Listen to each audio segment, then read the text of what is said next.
Bismillahirrahmanirrahim. Assalamualaikum warahmatullahi wabarakatuh. Alhamdulillahi wa kafa, wassalatu wassalamu ala nabiyyinal mustafa wa ala alihi wa sahbihi ahli sidqi wal wafa, amma ba'd. Faqala Allahu azza wa jalla fi muhkami tanzilih, a'udzu billahi minasyaitonir rajim. Innal muttaqina fi maqamin amin, fi jannati wa uyun, yalbasuna min sundusi wa istabraqim mutaqabilin, kadzalika wa zawwajnahum bihurin ain.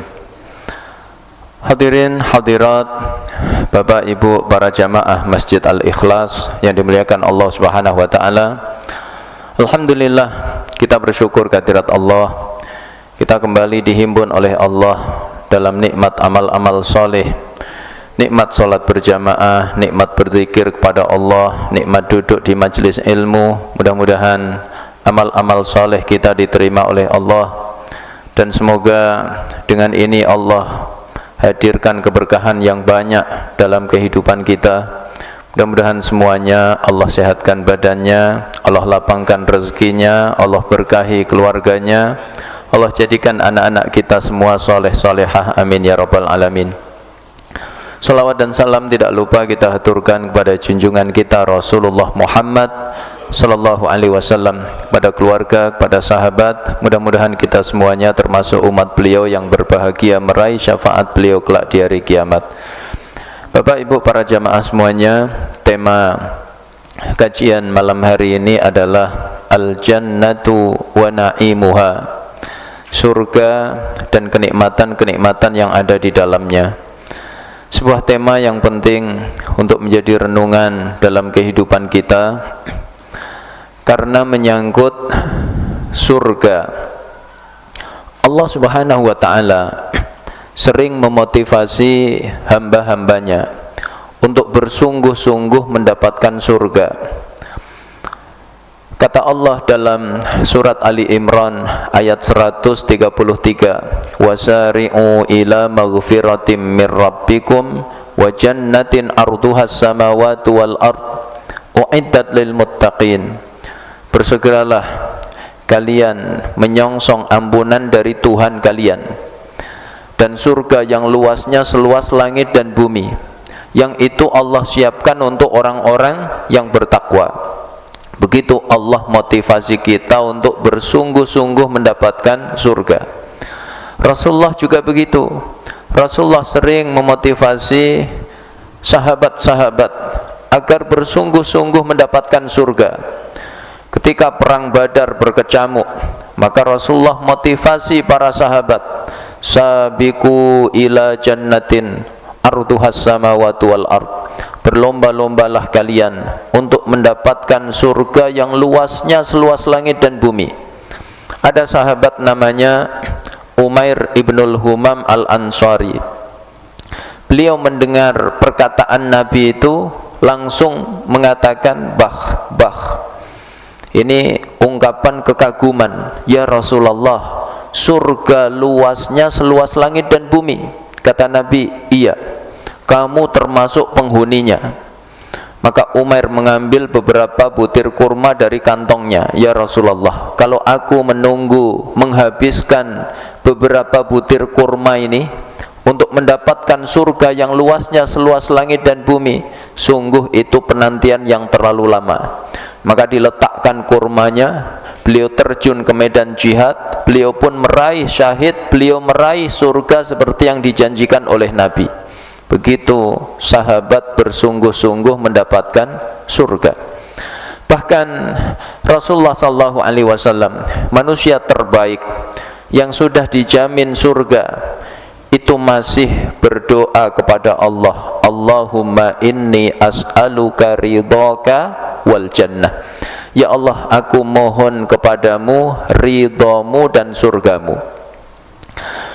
Jemaah dimuliakan oleh Allah, surga itu negeri yang penuh dengan kenikmatan.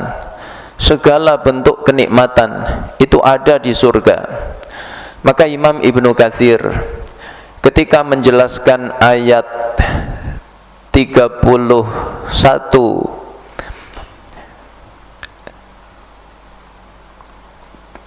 berbunyi walakum fiha ma tashtahi anfusukum walakum fiha ma tad'un. Bagi kalian di surga itu ada segala sesuatu yang kalian senangi, dan bagi kalian di surga itu ada segala sesuatu yang kalian minta. Apa kata beliau? Lahum fiha ma yasha'una minal malaz min ma'akila wa masyariba wa malabisa wa masakina wa marakiba wa manadhira wa ghairi dhalik mimma la ainun ra'at wala udhunun sami'at wala khatara ala qalbi ahad. Bagi mereka apapun yang mereka inginkan berupa kesenangan-kesenangan, kenikmatan-kenikmatan, apakah berupa makanan, minuman, pakaian, rumah-rumah, kendaraan-kendaraan, pemandangan-pemandangan yang indah dan lain sebagainya, yang semua itu belum pernah dilihat mata manusia, belum pernah didengar telinga manusia, belum pernah terlintas di benak manusia. Maka kalau kita hari ini merasakan satu kenikmatan yang menurut kita paling nikmat, apakah berupa makanan atau minuman ataukah pemandangan yang menurut kita itu paling nikmat selama kita hidup di dunia, maka yakinlah nikmat surga jauh lebih nikmat dibanding yang kita rasakan di dunia itu. Bapak Ibu jamaah yang dimuliakan oleh Allah, bagaimana sifat-sifat surga supaya kita bersemangat untuk mendapatkannya? Pertama, dari sisi bangunan-bangunannya. Dalam hadis riwayat Imam Tirmidzi, su'ila Rasulullah sallallahu alaihi wasallam anil jannah wa binaiha. Rasulullah itu ditanya tentang surga dan bangunan-bangunannya. Maka Rasulullah menjelaskan, labinatun min zahab wa labinatun min fiddah. Ada rumah yang dindingnya itu terbuat dari emas, ada yang dindingnya terbuat dari perak. Terbayang apa tidak, Pak? Dinding terbuat dari emas. Kita hari ini baru mendengar berita ditemukan emas 74 kilo. Satu Indonesia sudah gaduh. Maka bayangkan, rumah di surga nanti dindingnya ada yang terbuat dari emas, ada yang terbuat dari perak. Wa milatuha al-miskul azfar. Perekatnya atau semennya itu dari minyak kasturi jenis azfar. Minyak kasturi itu harum luar biasa.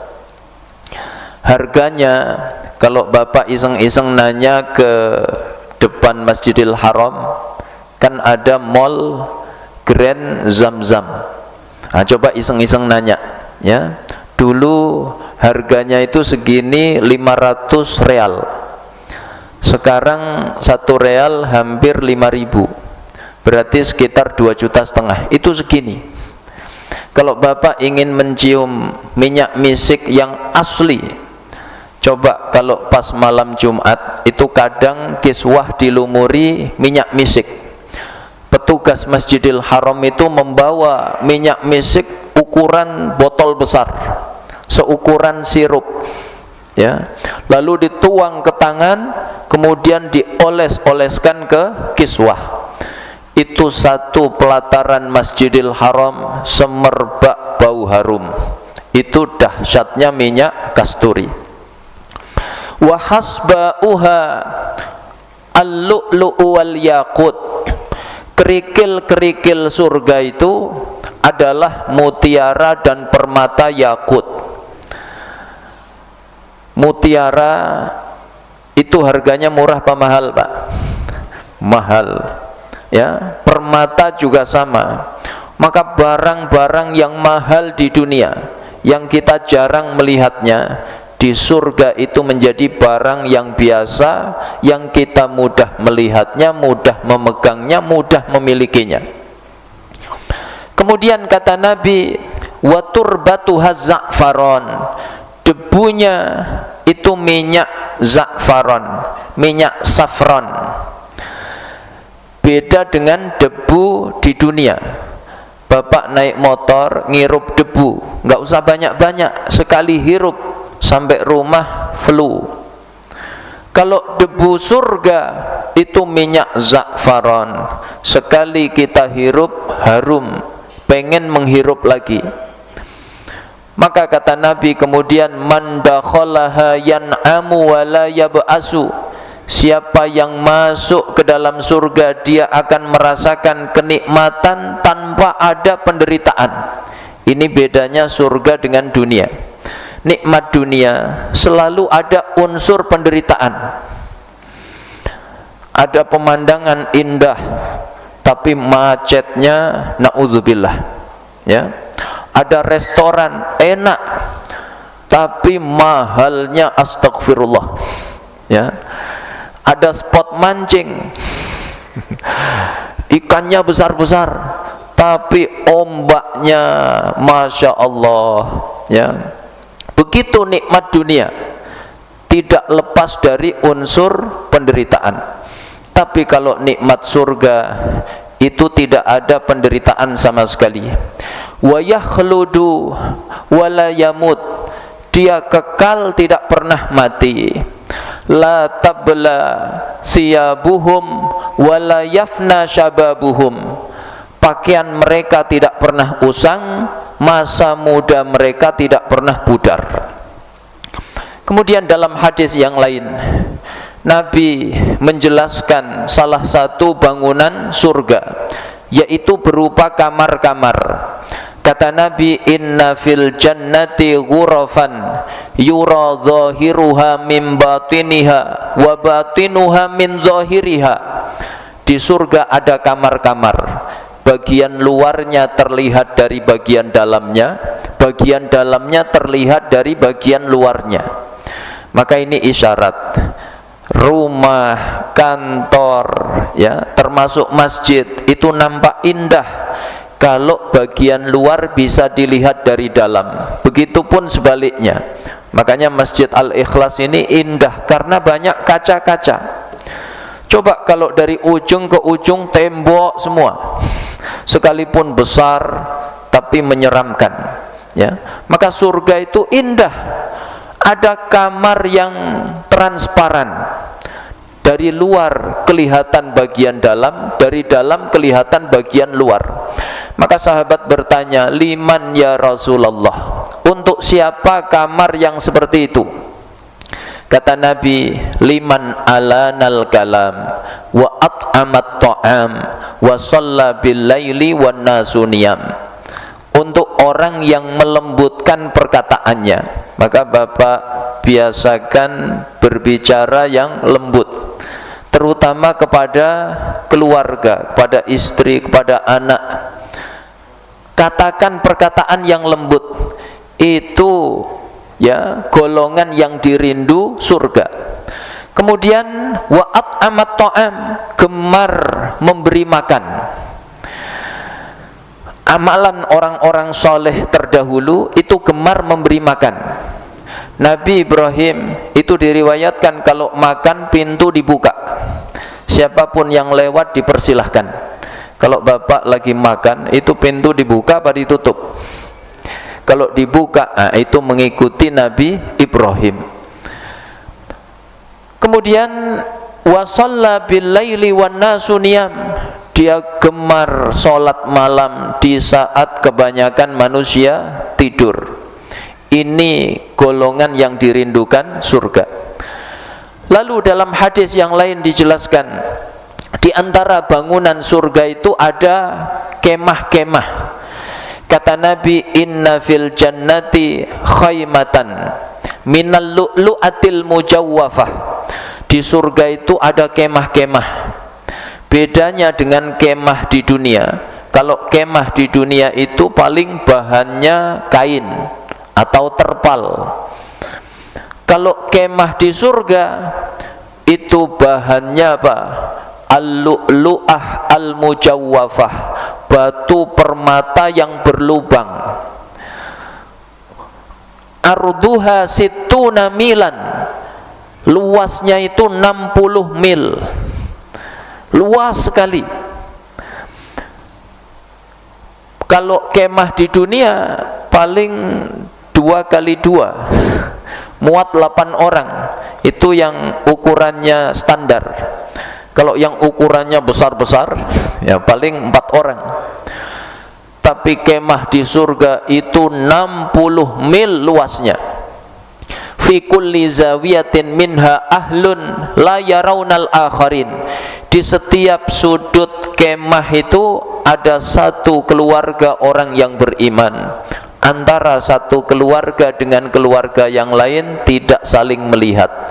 Jadi terjaga privasinya. Ini indahnya bangunan-bangunan surga.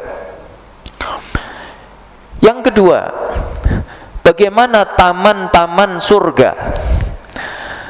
Rumah itu akan nampak indah kalau ada taman-tamannya. Makanya rumah-rumah di Villa Anggrek ini kenapa kelihatan indah? Di depannya ada taman, di belakangnya ada taman, bahkan di samping masjid ada taman luas sekali. Maka surga sama, dihiasi taman-taman, mata air. Ini keindahan yang disukai fitrah manusia. Makanya kenapa kalau akhir pekan puncak itu nggak pernah sepi. Mau macet 1 jam, 2 jam, 3 jam, nggak ada orang yang taubat nasuha. Orang tetap pergi ke sana karena fitrah manusia itu suka keindahan. Dia ingin lihat taman yang luas, air yang mengalir. Maka surga nanti dihiasi dengan itu, ya.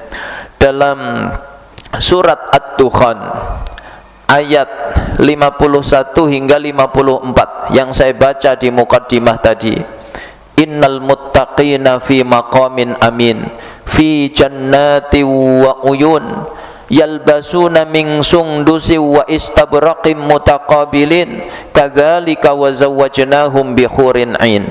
Sesungguhnya orang-orang yang bertakwa nanti di akhirat dia berada di tempat yang aman, yaitu di surga, di taman-taman serta mata air. Mereka memakai pakaian sutra yang tebal dan halus. Mereka duduk berhadap-hadapan. Seperti itulah kata Allah, kami kawinkan mereka dengan bidadari-bidadari yang cantik jelita. Bagaimana sifat mata air surga itu? Ya, Allah jelaskan di surat Muhammad ayat yang ke-15. Masalul jannati allati wu'idal muttaqun. Perumpamaan surga yang Allah siapkan untuk orang-orang yang bertakwa. Bagaimana isinya? Ya, fiha anharum mimma in ghairi asin. Ada sungai yang isinya itu air yang tidak payau, jadi segar, tawar, jernih. Ini bedanya dengan sungai CBL. Ya, kalau sungai CBL dilihat, ya nggak jelas warnanya. Kalau bapak kecebur, baunya 2 minggu nggak hilang-hilang. Kalau sungai surga, masya Allah, airnya jernih, bersih, segar, tawar. Wa anharum min labanil lam yataghayyar ta'muh. Ada sungai yang isinya itu susu yang tidak pernah berubah rasanya. Jadi selalu segar, dan segar. Bedanya dengan susu dunia. Susu dunia pagi masih segar, sore sudah basi. Tapi kalau susu surga itu selalu segar. wa anharum min khamril ladzatil lisyaribin. Ada sungai yang isinya itu khamr, tapi khamr yang lezat untuk para peminumnya. Bedanya dengan khamr dunia. Khamr dunia baunya menyengat. Kalau dibuka tutup botolnya, kita langsung tutup hidung, nggak sanggup. Kalau diminum, memabukkan dan merusak kesehatan, merusak lambung, merusak usus, merusak ginjal, bahkan merusak jantung, ya. Tapi kalau khamr surga, baunya harum, rasanya lezat, diminum menyehatkan untuk peminumnya. Wa anharum min asalim musaffa. Bahkan ada sungai yang isinya itu madu yang murni.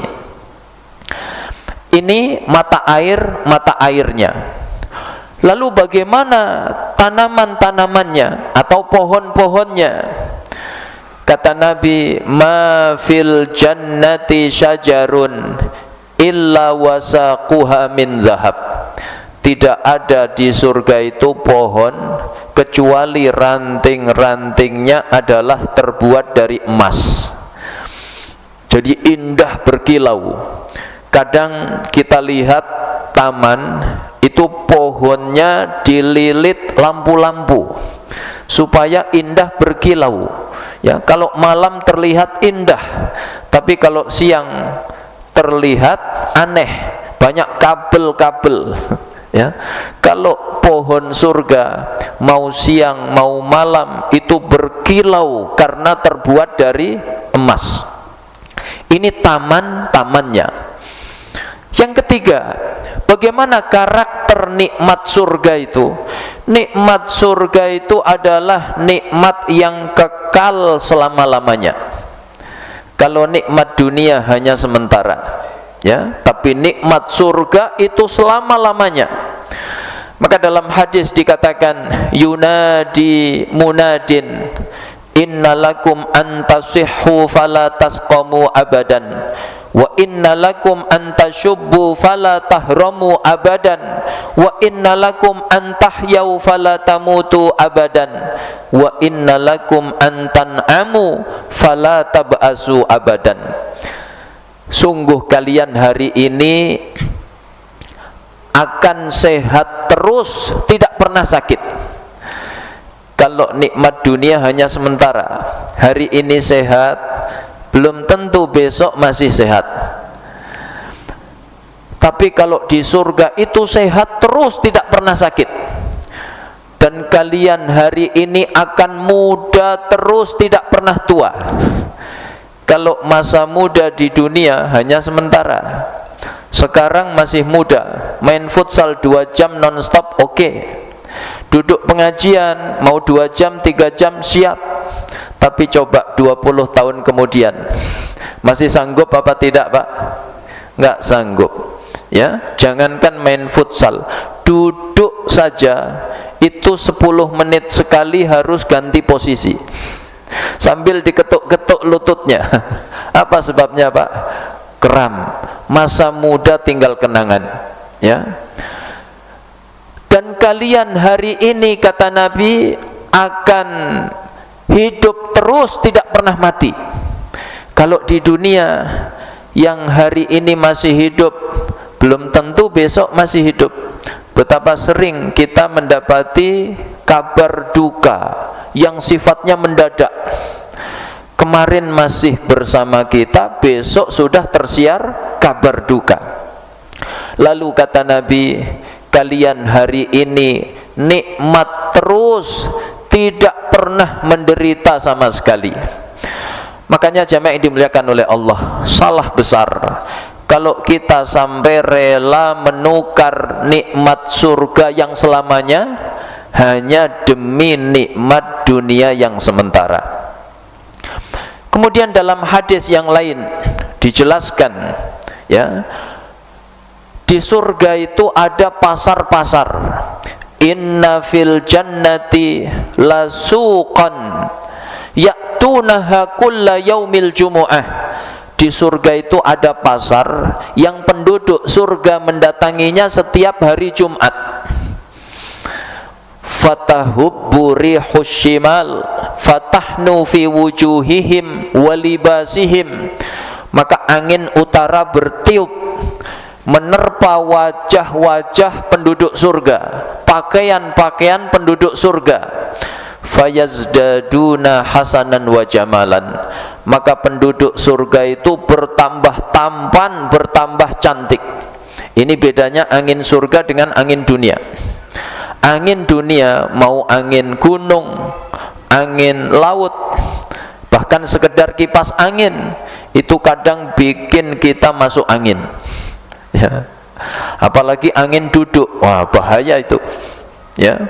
Tapi kalau angin surga itu menambah ketampanan dan kecantikan penduduk surga, sehingga ketika mereka pulang dari pasar, kata Nabi, fayarji'una ila ahlihim wa qad izdadu hasanan wa jamalan fayaquluna antum wallahi laqad izdattum ba'dana hasanan wa jamalan.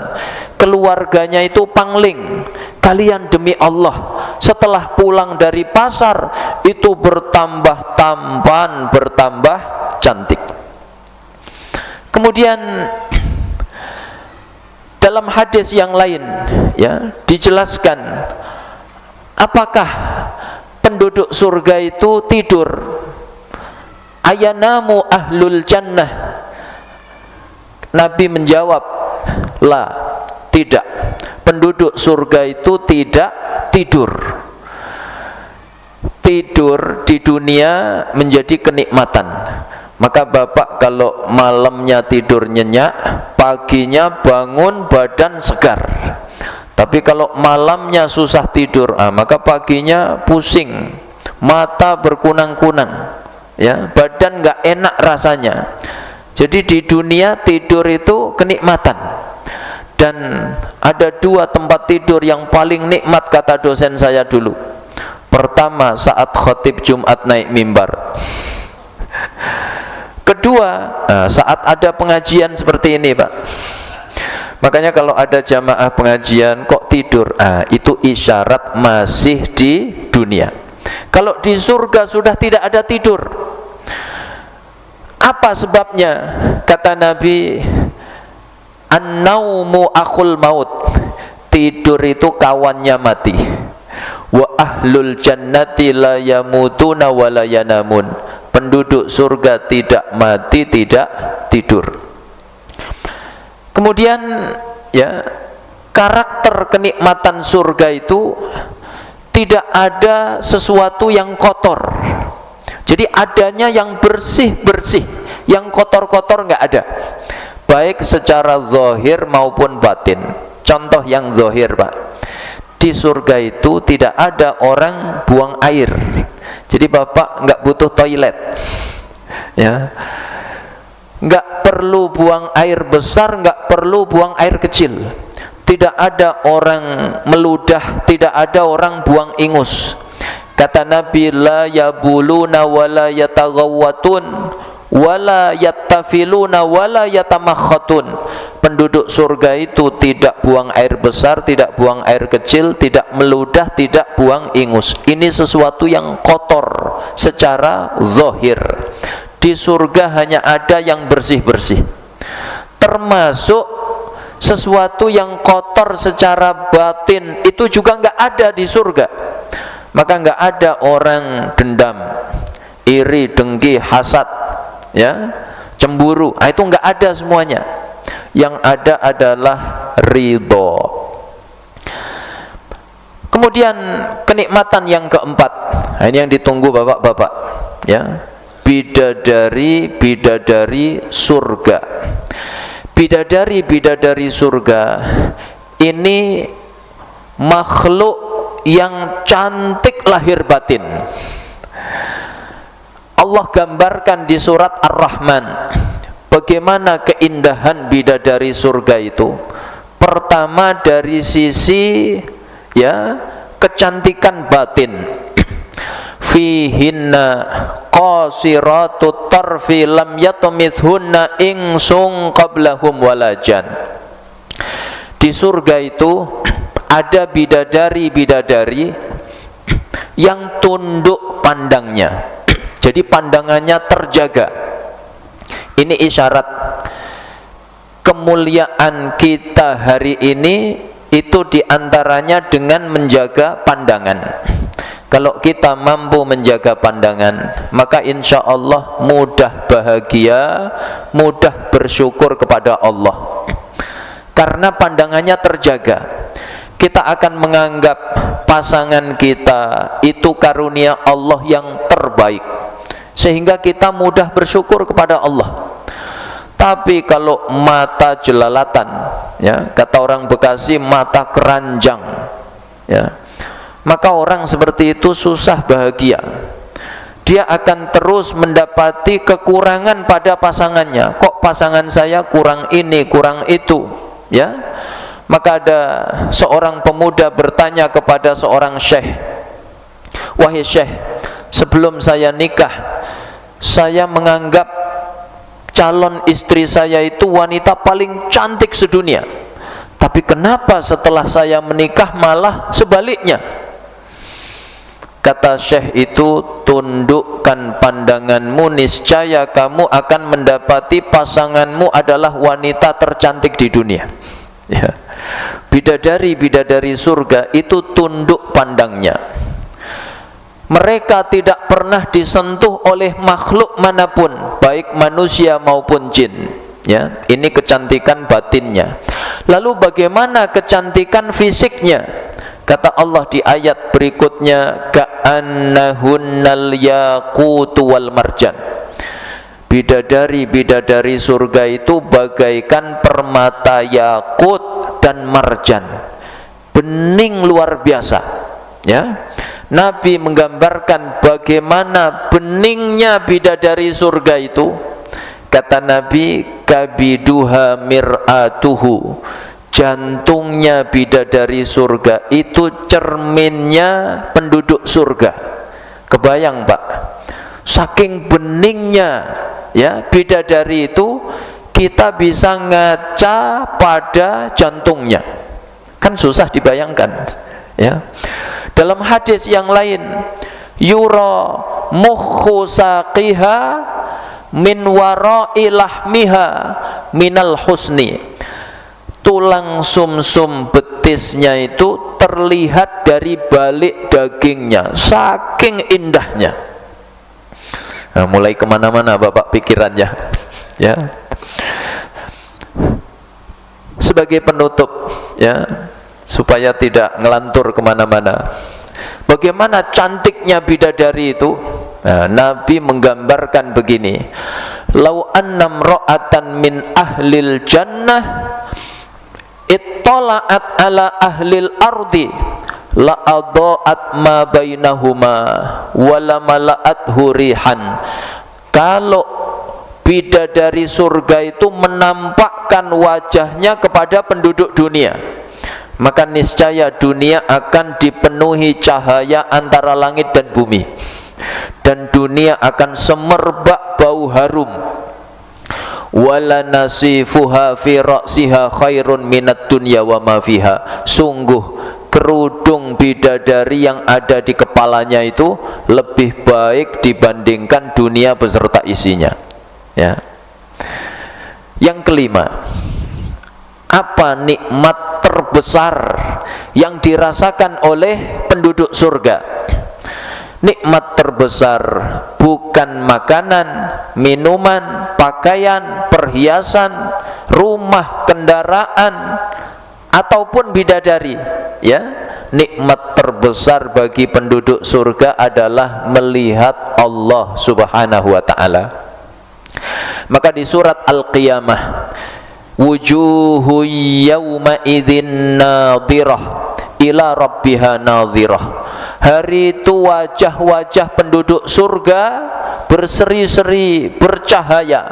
Apa sebabnya? Mereka melihat Tuhan mereka. Kata Nabi dalam hadisnya, idza dakhala ahlul jannatil jannah, ketika penduduk surga telah masuk ke dalam surga, yaqulullahu tabaraka wa ta'ala, maka Allah berkata kepada penduduk surga, turiduna syai'an azidukum, apakah kalian menginginkan nikmat tambahan dariku? Penduduk surga menjawab, ya Rabb, alam tubayyit wujuhana, alam tudkhilnal jannah, alam tunjina minan nar. Ya Allah, bukankah engkau telah putihkan wajah kami, engkau telah masukkan kami ke dalam surga, engkau telah selamatkan kami dari neraka. Sudah cukup ya Allah. Fayukshaful hijab, maka hijab dibuka. Fama u'tu syai'an ahabba ilaihim minan nazari ila rabbihim azza wa jal, tidaklah mereka diberi kenikmatan yang lebih mereka cintai dibandingkan melihat Allah subhanahu wa ta'ala. Jamaah yang dimuliakan oleh Allah, setelah kita tahu kenikmatan-kenikmatan surga, terakhir, apa amal-amal yang mengantarkan kita ke surga? Pertama, yaitu iman. Kita hanya bisa meraih surga itu kalau wafat dalam keadaan beriman. Kita bisa berkumpul bersama keluarga kita, anak istri kita, keturunan-keturunan kita, kawan-kawan kita, itu kalau sama-sama wafat dalam keadaan beriman. Maka Allah mengatakan di surat At-Tur ayat 21, walladzina amanu wattaba'athum dzurriyyatuhum biimanin alhaqna bihim dzurriyyatahum. Orang-orang yang beriman lalu diikuti oleh keturunan-keturunan mereka dengan iman, kelak kami pertemukan di surga. Apa maksud ayat ini? Kata ulama tafsir, innallaha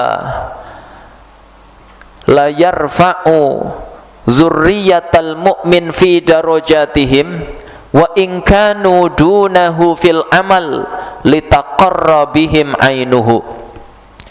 Allah nanti akan meninggikan derajat keturunan orang-orang yang beriman sehingga selevel dengan orang tua mereka, sekalipun secara amal soleh berbeda, dalam rangka menyenangkan hati orang tua mereka. Bapak misalnya rajin qiyamul lail, rajin puasa sunnah, sering khatam Quran, maka insya Allah nanti surganya bintang 5. Keturunan-keturunan bapak ya soleh, ya solehah, tapi tidak sampai menyamai bapak.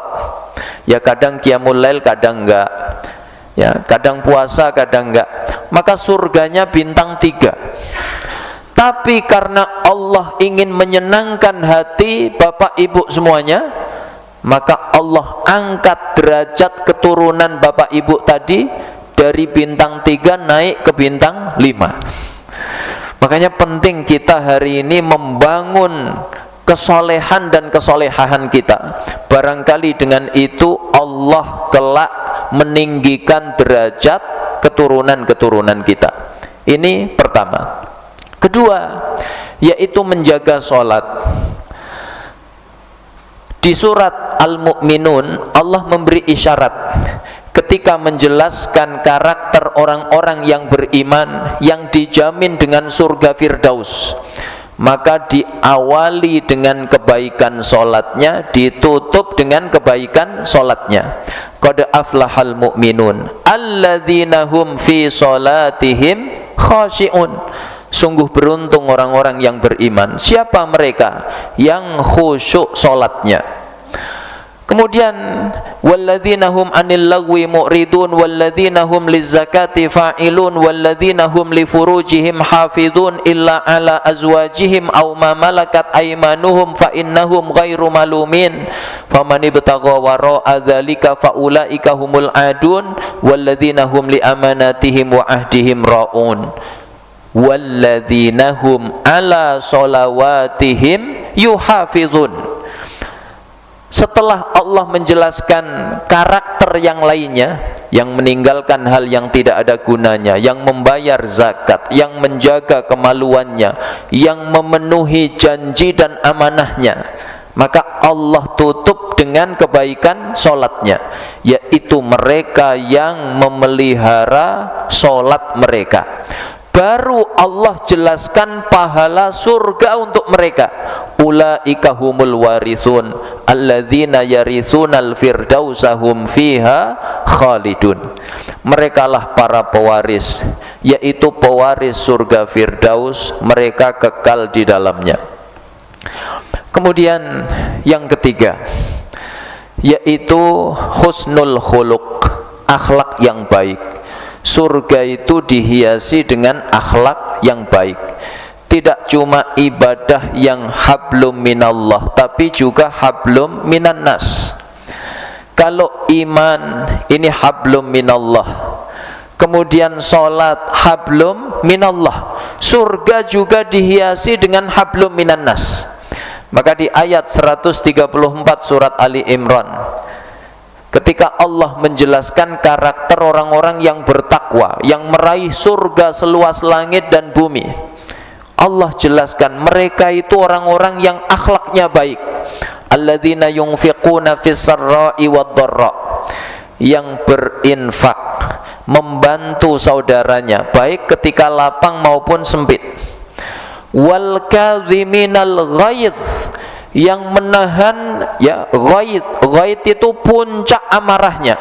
Bapak lagi marah semarah-marahnya, piring sudah hampir terbang, lalu bapak memilih menahan diri, padahal orang yang ada di hadapan kita itu bukan orang yang kita takuti, bukan orang yang kita segani. Itulah karakter ahli surga. Kata Nabi, man kadzama ghaidan, siapa yang menahan puncak amarahnya, wa huwa yastati'u ayyunfidahu, padahal dia mampu menuntaskannya, da'ahu Allahu yaumal qiyamah ala ru'usil khalaiq hatta yukhayyirahu minal huril aini ma syaa. Nanti di hari kiamat diberi kehormatan oleh Allah, dipanggil di hadapan seluruh makhluk Allah. Allah suruh pilih mana bidadari yang dia suka, ya. Maka kalau bapak lagi marah, ingat hadis ini. Kemudian wal afina anin nas, mudah memaafkan manusia, ini juga hablum minan nas.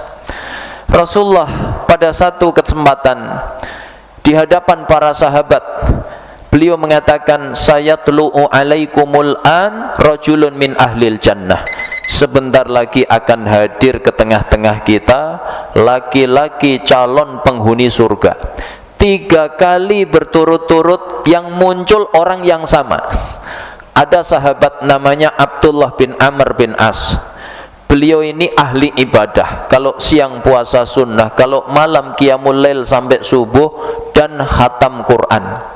Penasaran, apa ibadahnya orang itu yang aku belum lakukan? Maka dia nginep di rumahnya 3 hari. Dia lihat qiyamul lailnya menurutnya biasa, puasanya menurutnya biasa, khatam Qur'annya menurutnya biasa. Sudah 3 malam nginep, nggak ketemu jawabannya. Maka beliau bertanya, wahai saudaraku, aku nginep ini ingin tahu apa ibadah yang kamu lakukan sampai Nabi menjaminmu surga sebanyak 3 kali. Apa kata orang itu?